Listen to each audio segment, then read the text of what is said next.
Ever wonder why you'd rather binge watch a series than tackle that looming task on your to-do list? Oh, the allure of distraction. In the world we live in today, we're surrounded by a million things that are just a click away from stealing our focus.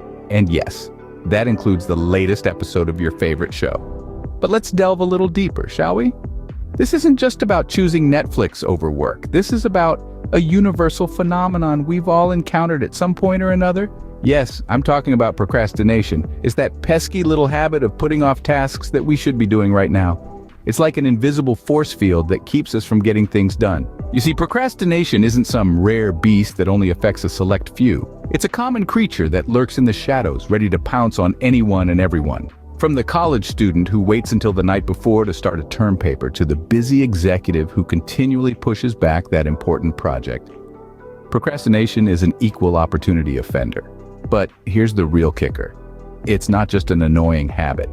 Procrastination can be a major roadblock on the path to success and productivity. It's like a chain that keeps us tethered to our comfort zone, preventing us from reaching our full potential. It's not just about missing deadlines or rushing to finish tasks at the 11th hour. It's about the opportunities we miss, the growth we stunt, and the dreams we delay. Yet don't be so quick to label yourself as lazy if you find yourself procrastinating. It's not that simple. Procrastination isn't just a sign of laziness. No, it's a complex psychological struggle. A battle between the part of your brain that knows what needs to be done and the part that just doesn't want to do it.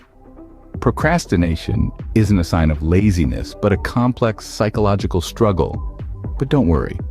We're not here to just talk about the problem.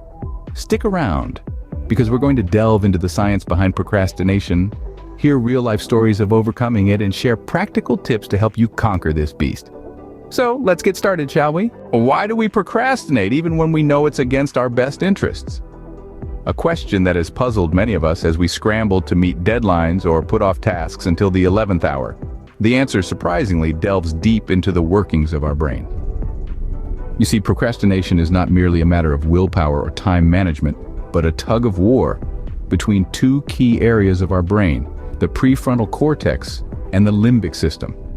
The prefrontal cortex, often referred to as the CEO of the brain, is the part responsible for planning, decision-making, and moderating social behavior. It's the voice in our heads that tells us to get started on that project or finish that report. On the other hand, we have the limbic system, our brain's pleasure center.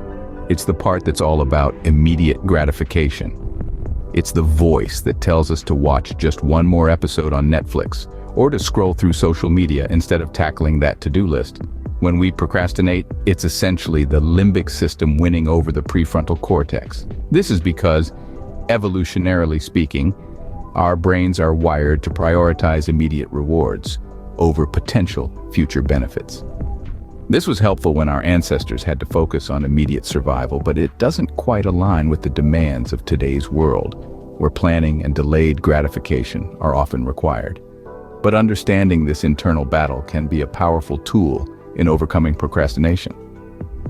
By recognizing that it's not just a lack of discipline or laziness, but a neurological process, we can start to develop strategies to strengthen our prefrontal cortex and quiet the limbic system.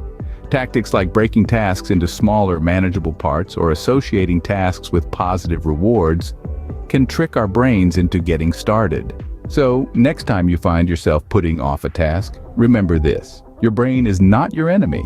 It's just doing what it's been programmed to do over thousands of years. The mind is a battlefield, but knowledge is power. Meet John, a serial procrastinator turned productivity enthusiast. John was your typical office worker, a talented yet often distracted individual. His desk was always cluttered with unfinished tasks, and his computer screen filled with tabs of pending projects. Despite his best intentions, he would continually put off tasks until the last possible moment. He had fallen into the trap of procrastination. John began to notice the toll this was taking on his career and his personal life. His productivity was spiraling downwards, and his stress levels were sky high. He was always racing against time, trying to meet deadlines he could have easily met had he started earlier. One day, John had a moment of clarity. He realized that his habit of procrastination was not due to a lack of time or a lack of skills, but rather a lack of willpower and discipline. He decided it was time to turn his life around. John started by acknowledging his procrastination issue. He began to analyze his patterns, identifying his peak productive hours and the tasks he often procrastinated on. He realized he was most productive in the early morning and often put off complex tasks. With this newfound understanding, he started scheduling his complex tasks for the morning. He broke them down into smaller, manageable tasks, making them less daunting. He also started using a productivity app to keep track of his tasks and deadlines. John also learned the power of saying no. He realized he had been overloading himself with tasks, which often led to him feeling overwhelmed and resorting to procrastination. He started being more selective about the tasks he took on, ensuring he had a manageable workload. Over time, these changes led to a significant improvement in John's productivity. He no longer felt the constant stress of looming deadlines. His work improved, and he started enjoying his tasks rather than dreading them. John's story is a testament to the power of acknowledging and overcoming procrastination. It's not about having more time, it's about making better use of the time you have. If John could do it, so can you. Scene script. Ready to conquer procrastination? Here's how. First, let's talk about time management, one of the most effective tools in your arsenal against procrastination. Creating a schedule and sticking to it can help you stay on track and avoid those tempting procrastination pitfalls. The key here is to be realistic. Don't try to cram too much into a single day. Instead, create a balanced schedule that includes time for rest and relaxation. Remember, all work and no play makes Jack a dull boy, and it also makes Jack more likely to procrastinate.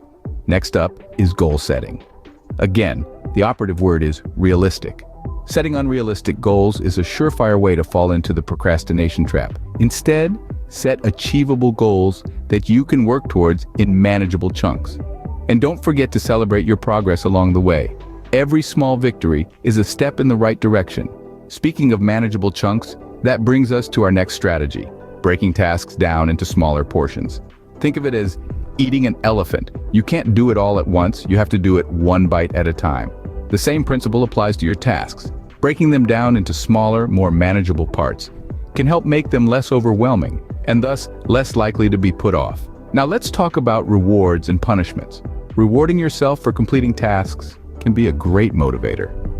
Treat yourself to something you enjoy after finishing a task, whether it's a piece of chocolate, a short break, or even just a pat on the back.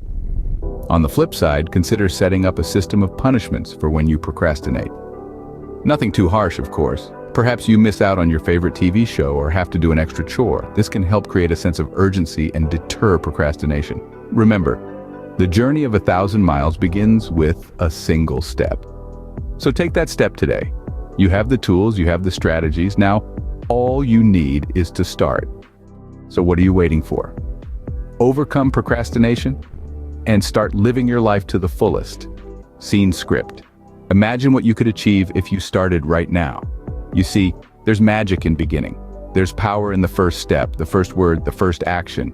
In the grand tapestry of life, it's those first stitches that set the pattern, that start the momentum. It's easy to forget this, to get lost in the enormity of our dreams and the mountain of tasks we need to climb. But remember, even the mightiest of sequoias started as a single, humble seed. Each moment presents us with a fresh opportunity, a new dawn, a clean slate. This is the beauty of the here and now. It's not about the finish line, it's about the starting point. It's not about the summit, it's about the first step. Let me share a quote with you by Martin Luther King Jr. You don't have to see the whole staircase, just take the first step. It's simple, yet powerful. It's a reminder that the journey of 1,000 miles truly does begin with a single step. And that step needs to be taken now, not tomorrow, not next week, not when the stars align, or when you feel ready, because let's be honest, if we wait for the perfect moment, we might just spend our entire lives waiting. The power of now is a force that's always at your disposal. It's a tool that you can wield to cut through the noise of procrastination, to carve a path towards your goals. Now listen to this. The future depends on what you do today, said Mahatma Gandhi. It's a call to action, a wake-up call. It's a reminder that every moment wasted is a moment lost, a future altered. So why wait? Why put off to tomorrow what you can do today? Why not harness the power of now? So here's a challenge for you. Start something today. It doesn't matter how small it might seem. Just start. The best way to predict your future is to create it. So start now.